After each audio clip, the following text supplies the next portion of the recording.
Hello everybody, it is me, Sacred G. Welcome, welcome one and all to another video. So before we get started with the not tips, but with the video, today I'm going to be kind of giving you guys, at least the people who really like Fallout 4 as much as me, a few ideas, I guess you could say, on how to roleplay in this game. Some of the clips you will see in the background, just to let you know, I am using the mod Start Me Up. But you can also roleplay without Start Me Up as well. And also, before I do get started, I know I made an entire video about this. I'll put a card to it in somewhere around this section. There is a criticism I do want to get out of the way, just in case if new people want to play the game and they end up seeing this on Reddit or something. The criticism is you can't roleplay in Fallout 4. Pretty much you are forced quotes there, into a narrative, and that's not true. The only things we know about the protagonist characters is that they had occupations. Nora went to law school. She's not a lawyer. I don't know why people were saying that. And she has a law degree. And the female character has a law degree, and the male character was in the military. And it's really up to you to figure out what branch in the military you were in, and also the female characters or player characters' motives for wanting to go to law school and what the hell she was thinking, or why she went to law school, or even if, because again, as I said, she's not an actual lawyer, so it's pretty much up to you. Also, of course, you have a son, which also plays into this criticism. And why did you get married? And also getting married. Why did you get married? How in the fuck did you and Nora meet? Like, were you a complete dick to Nora and forced her into marriage? Or not Nora, but the female player character, obviously. Or the same thing with the female player character. Was she a bitch to the male character, and did she force him into marriage? Was the parents involved? It's all up to you. It's all up to you. So without further ado, let's get started. Alright, the first thing that I am going to mention that you should do is, of course, sit and think of your character's background that can play out into the world, which, you know, that could be anything. Like, if you were playing as the male player character, you can literally say that you were a tech expert in the military and be an expert in hacking and be the best hacker in the fucking Commonwealth. Or the same thing with the female character. Or, you know, are you persuasive in your talking and you could persuade people into doing things or getting out of certain situations? I mean, it's really up to you. Like, I would recommend, at least for me, I'm not saying these are definitive tips or anything, but I would recommend you to sit through and to think out your character before you, make your backstory, and so you can play it out. Other thing too that I also like to do when I play Fallout 4 that may inspire you to try something different, and that is, don't rush fucking dungeons. Don't rush them. I have done that many times back in my earlier days of playing Fallout 4, and doing that just makes the dungeon feel just unsatisfying, because in reality, if you are impatient, you rush to certain places that you're supposed to enjoy yourself in, you're not going to do it, and that technically kind of applies here, unless your character's literally a run and gun type of person. But use some smarts. Doesn't mean when you sneak you have to use stealth. Like, your character could be intelligent in a way they kind of take those dungeons with caution, which is what I do. Like, I made a character actually just today on the 17th of January who was using Start Me Up, of course, who is literally a, not scrapper, but a scavenger who collects junk and will go to any place to collect valuable junk to sell, and also to make weapons eventually as I build the character up. And don't rush dungeons. Just take your time. Like, it gets really immersive, in my opinion, when you do this. Like, it feels kind of like something a person would do, like, instead of running in all the time, even if you're playing as a nice character. So let's move on. Another thing, this is important. How does your character respond in conversation or in dialogue? Are they a bitch, a douchebag, Are they very humble to people, even if they're fucking being rude to them, or do they snap back if somebody's being rude to you? This plays a huge important role, and I think, you know, when you choose options that don't fit your character, it just breaks immersion and you pretty much ruin the character. Like, if you're playing as an evil person, you would probably more than likely select one of the two options, which is sarcastic and just straight up dick. Like, another, like, how are they, what do they even think of the person they're talking to? Do they think they're a waste of time? Is that why they're being rude? You know, how do they act in conversation? What's their personalities like? Are they silly? Are they humble, as I said, or just straight up douchebag? Another one. So, this one's a little complicated. This isn't like a game mechanic. What is going through your character's head? Okay, when you emerge from Vault 111, what happens to your character? Do they full-on snap and go full Berserker Raider mode and start wiping everything out? Or do they plan their attacks? Or better yet, how do they get to Sean? Well, I mean, mainly it's the mental part that I'm, you know, talking about. Like, what in the fuck is your character thinking?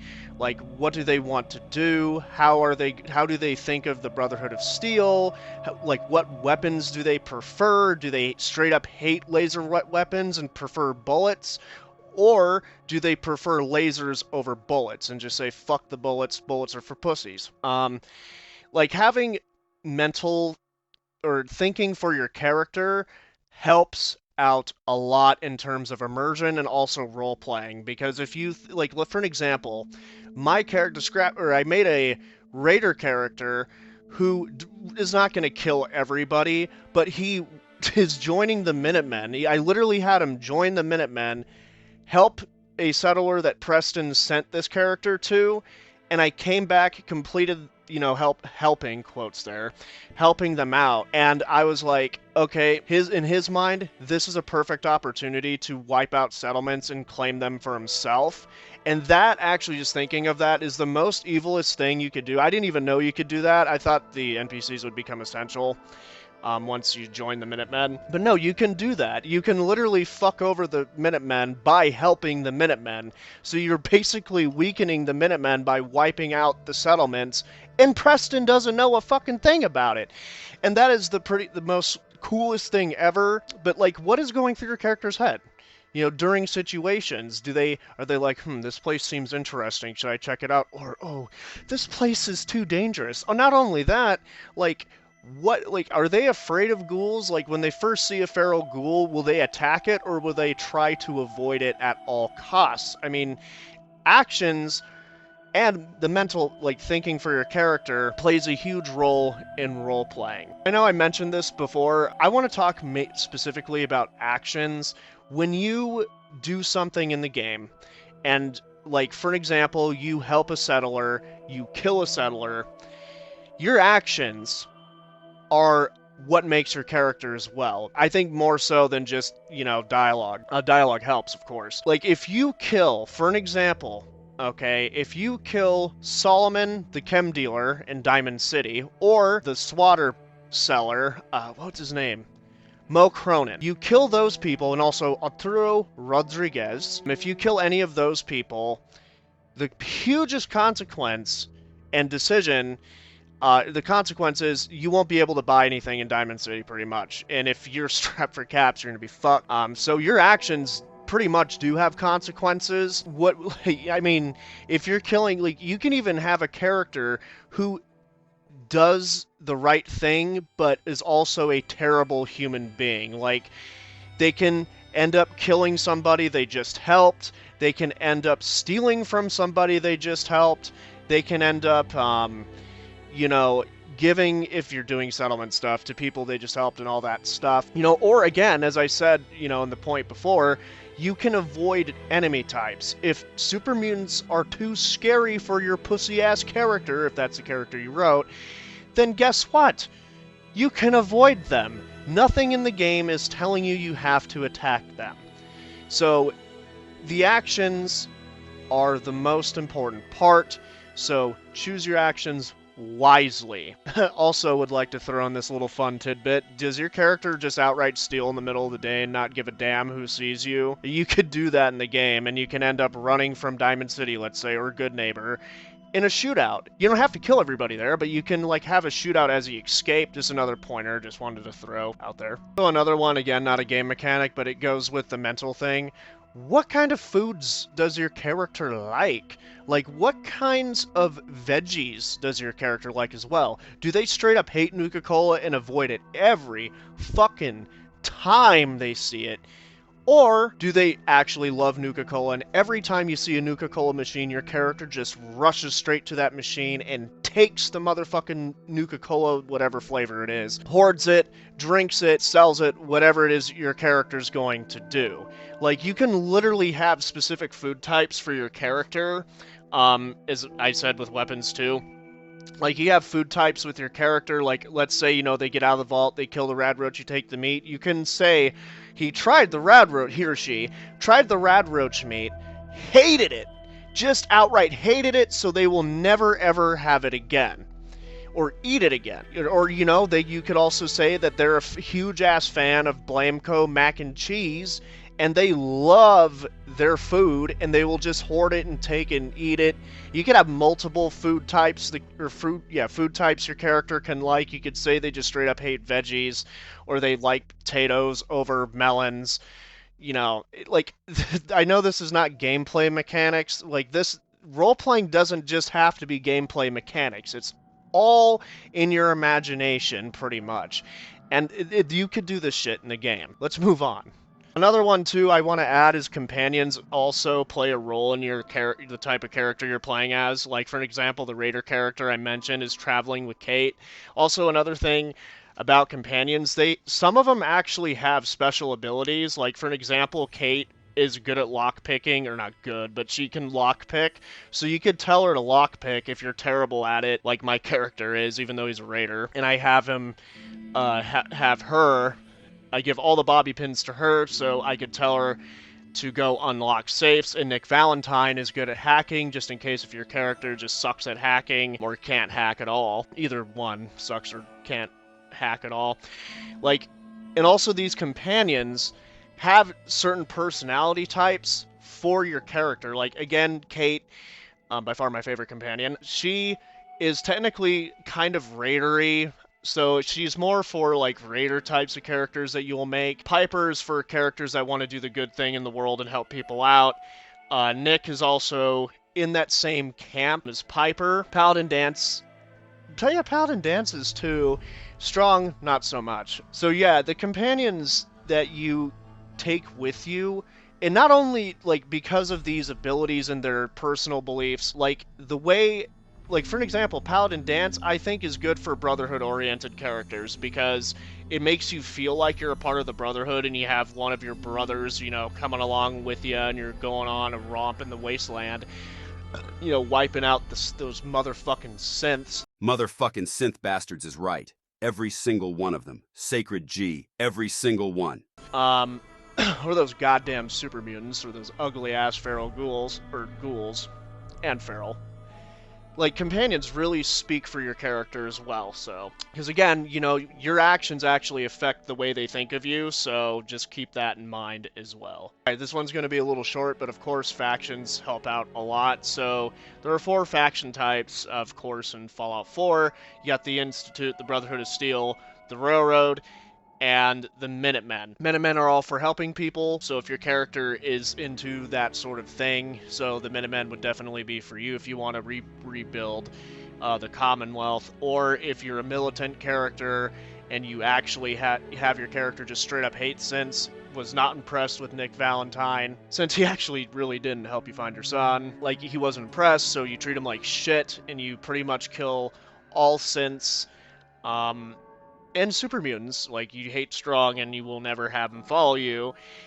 And also, the Railroad helps synths, so if you are the type of character that hacks robots or has robotics expert perk, that can help as well. However, that doesn't play into, like, with synths. Sorry about that, my mic cut off for whatever reason, but it doesn't play into, like, hacking synths or anything. It's mainly, like, hacking protectrons. But however, you can say that you care about the synths. You do think they're sentient beings that actually feel and have emotions, and they're just as equal to humans as humans are to humans. You know, there's a lot of opportunity here for role-playing, so it's up to you. Like, I'm not saying, again, these are not my definitive, you have to do these sort of things. I just think these help, and hopefully these will help you in your next romp through the wasteland. Alright, the final thing that might help you roleplay in the game, and that is what clothing they wear. So, for an example, if you're playing as a diplomat, I don't think you would be running around as a superhero or somebody that looks like a mercenary. Again, it's your character. You can do what you want. I'm not saying that's, like, bad to play those characters that way. For me personally, I like to choose specific armor types. Like, if I'm playing as a raider, I wear, like, spike armor. Haven't worn the face covered or the complete face covered armor types like hooded rags, hooded sack with hose, and also the assault mask or whatever, anything like that. But I choose specific armor types that help the character make sense, like they would wear these types of things, if that makes sense. All in all, it's just opinion. You play the game how you want. I hope these have helped you in some way, shape, or form, and again, my opinion on these. So, let's sign off. Alright, there you have it. A little more than... I'll have to count these back when I count how many reasons I gave. Or not reasons, but ways you can roleplay in Fallout 4. The thing is, this is all my opinion. I know I've said this throughout the entire video. I actually mean this. If you don't agree with how I roleplay in this game, that is totally fine. I just, you know, kind of wanted to help add some things to the Fallout community, I guess you can say, in terms of Fallout 4. And these are just my ways of role-playing in the game. So, anywho, I'll see you guys in the next motherfucking video. Thank you for watching. Hope you guys are doing well and being very safe if you live in very snowy areas. My area is completely snow-ridden right now, so I'll see you guys in the next video. Peace the fuck out. And on with today's sponsor, sugar bombs. You see them all the time in the Commonwealth. Stored on shelves and shit, pretty sad if you ask me. But hey, it's daily dose of sugar and some sick-ass teeth after you eat enough of them. But that's where the sole survivor comes in. I'm selling them for twice the price they are. So, come on down to get your daily dose of diabetes in a box. Only worth 2 million caps. Trust me, it's not a scam. Again, I am the sole survivor. Also, there is no return policy for when a family member, partner, or even pets die from the radiation packed in these babies. So come on down and buy some goddamn sugar bombs.